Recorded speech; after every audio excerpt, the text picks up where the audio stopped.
ধলাইয়ে বিজয়া সম্মেলন উদযাপন মণ্ডল বিজেপির। ধলাই সমজেলার মুক্তমঞ্চে বিজেপির এক বিজয়া সম্মেলন অনুষ্ঠিত হয় শনিবার। বিধায়ক নিহার রঞ্জন দাসের উদ্যোগে ও ধলাই নরসিংপুর মণ্ডল বিজেপির ব্যবস্থাপনায় আয়োজিত বিজয়া সম্মেলনে বিভিন্ন সঙ্গীত ও নৃত্য পরিবেশন করেন শিল্পীরা। ভারতমাতার প্রতিকৃতি ও কণ্ঠশিল্পী জুবিন গার্গের প্রতি শ্রদ্ধাঞ্জলি নিবেদন করে অনুষ্ঠানের সূচনা হয়।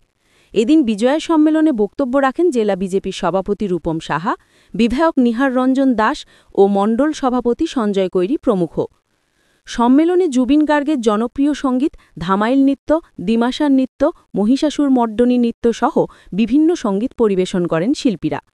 এদিনের অনুষ্ঠানে উপস্থিত মণ্ডল প্রভারী বিপ্লব দেবনাথ, জেলা কার্যকরী সদস্য শশাঙ্ক চন্দ্র পাল, ভূষণ পাল ও শীতাংশু দাস, জেলা পরিষদ সদস্য পম্পীনাথ চৌধুরী, আঞ্চলিক পঞ্চায়েত সভাপতি নির্মল কান্তি দাস, শিক্ষাবিদ নারায়ণ ঘোষ, স্বপন শুক্লবৈদ্য প্রমুখ।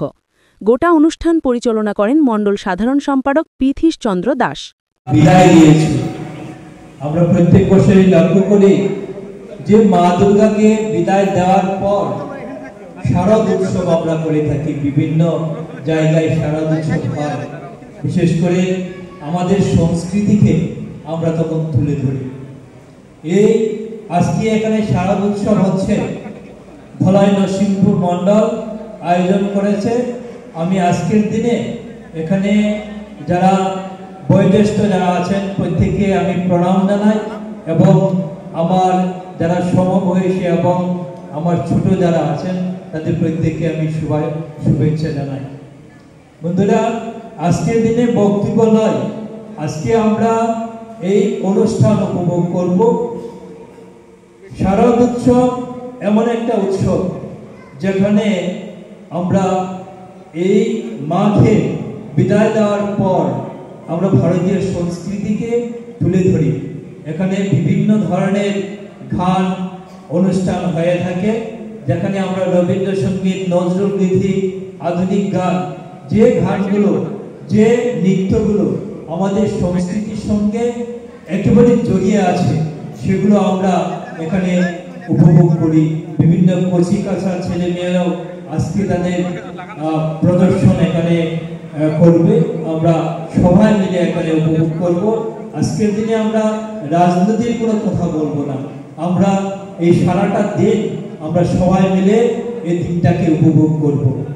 আমরা যদি লক্ষ্য করে দেখি যে কালী পূজার পরে একটা অর্কেস্ট্রা, চারদিকে অর্কেস্ট্রা শুরু হয়ে থাকে।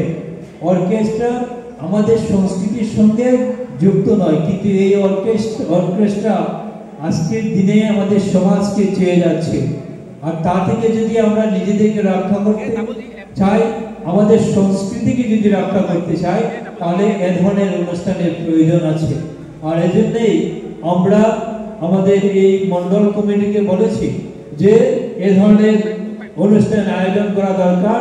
শারদ অনুষ্ঠান আমরা করব, সবাই মিলে আমরা আমাদের সংস্কৃতিকে আমরা তুলে ধরব, আমরা আনন্দ করব, ওই দিনটা আমরা সবাই মিলে উপভোগ করব। আমি বক্তব্য আর দীর্ঘায়িত করছি না। আবারও সবাইকে আমার নমস্কার, শুভেচ্ছা জানিয়ে আমার বক্তব্য শেষ করছি। ভগবান শ্রীকৃষ্ণ পূজা করেছে। আর এই দুর্গা পূজা শক্তিধারী যাকে বলে, যার দশ শক্তি, 10 হাত দিয়ে তাকে শক্তি প্রদান করেন, সেই দুর্গা শক্তি দেওয়ার জন্য আমরা পূজা করি। কেন করি? অশুভ শক্তিকে বিনাশ করার জন্য। অশুভ বলতে কি বোঝায়? ভগবান অশুভ শক্তিকে অশুভ শক্তি হিসাবে বিনাশ করেছে। আমরা ভারতীয় জনতা পার্টির দায়িত্ব আছে যে দলে থেকে তারা দলের বিরোধ করে, এটাও একটা অশুভ শক্তি। আরেকটা কথা আছে, আমরা আগে বিজেপি সরকারের পূর্বে যখন আমরা এই আসামে রাজত্ব চলছিল, কার শাসন চলছিল আমরা জানি? বিরোধী শক্তির শাসন ছিল। আর যে শাসনে আসামের কোনো শুভ কাজ হতে পারে। শুভ কাজ কার জন্য আছে? আমাদের বর্তমান মুখ্যমন্ত্রী আমাদের নরেন্দ্র মোদীর জন্য এই শুভ কাজ হয়েছে। আজকের দিনে এই ধলাইতে রাস্তাঘাট থেকে সব কিছু, এটা হলো শুভ কাজ, ভালো কাজও আমাদের শুভ কাজ, যা এই দলের পরিবর্তন হয়েছে। কার জন্য হয়েছে? যে ভালো কাজ করেছেন, শুভ কাজ করেছেন। আর আজকের দিনে আসামে অশুভ শক্তির একটা